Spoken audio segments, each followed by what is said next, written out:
ધોરણ 9 કોમ્પ્યુટરમાં ચેપ્ટર 2 કોમ્પ્યુટરનો ઇતિહાસ અને તેનો ક્રમિક વિકાસ, તેના વિકલ્પ જોઈએ તો સૌથી પહેલા જોઈએ પહેલો વિકલ્પ, નીચેનામાંથી કોણ અદ્યતન કોમ્પ્યુટરના પિતા તરીકે ઓળખાય છે? તો એનો જવાબ આવશે ચાર્લ્સ બેબેજ, એ જવાબ આવશે.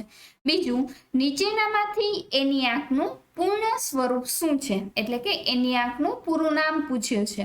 તો જવાબ આવશે ઇલેક્ટ્રિકલ નંબેરિકલ ઇન્ટરગ્રેશન એન્ડ કેલ્ક્યુલેટર, બી જવાબ આવશે.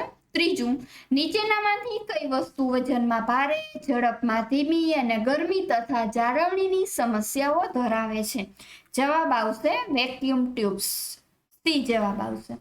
ચોથું, ત્રીજી પેઢીના કોમ્પ્યુટર નીચેનામાંથી કઈ ટેકનોલોજીનો ઉપયોગ કરતા હતા? જવાબ આવશે ઇન્ટિગ્રેટેડ સર્કિટ્સ. પાંચમું, નીચેનામાંથી કયા કોમ્પ્યુટર અતિ કિંમતી અને 1 સેકન્ડમાં કરોડો સૂચનાઓનો અમલ કરી શકતા હતા? જવાબ આવશે સુપર કોમ્પ્યુટર, એ જવાબ આવશે. છઠ્ઠું, કઈ પ્રોગ્રામિંગ ભાષામાં સાંકેતિક કોડ એટલે કે નેમોનિક કોડ વાપરવામાં આવ્યો છે? જવાબ આવશે એસેમ્બલી, એ.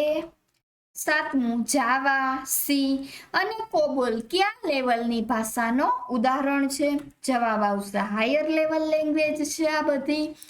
આઠમું, નીચેનામાંથી પ્રોગ્રામિંગ ભાષાની કઈ પેઢીમાં કઈ રીતે કરવું અને બદલે શું કરવું તેનો નિર્દેશ કરીને પ્રોગ્રામિંગ મહેનત ઘટી જાય છે?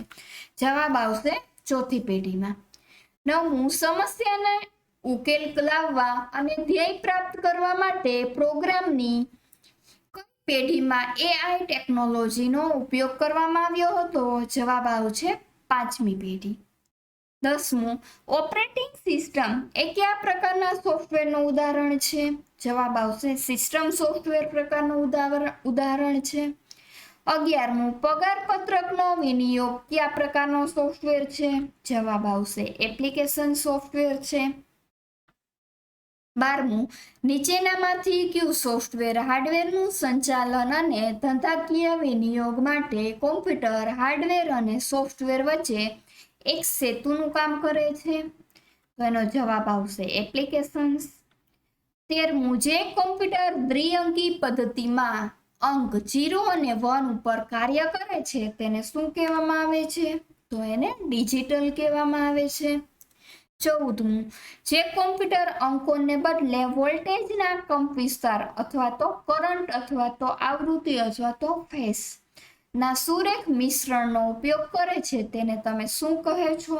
તો એને આપણે એનાલોગ કહીએ છીએ. 15મું, નીચેનામાંથી શાને હેન્ડ હેલ્ડ કોમ્પ્યુટર તરીકે પણ ઓળખવામાં આવે છે?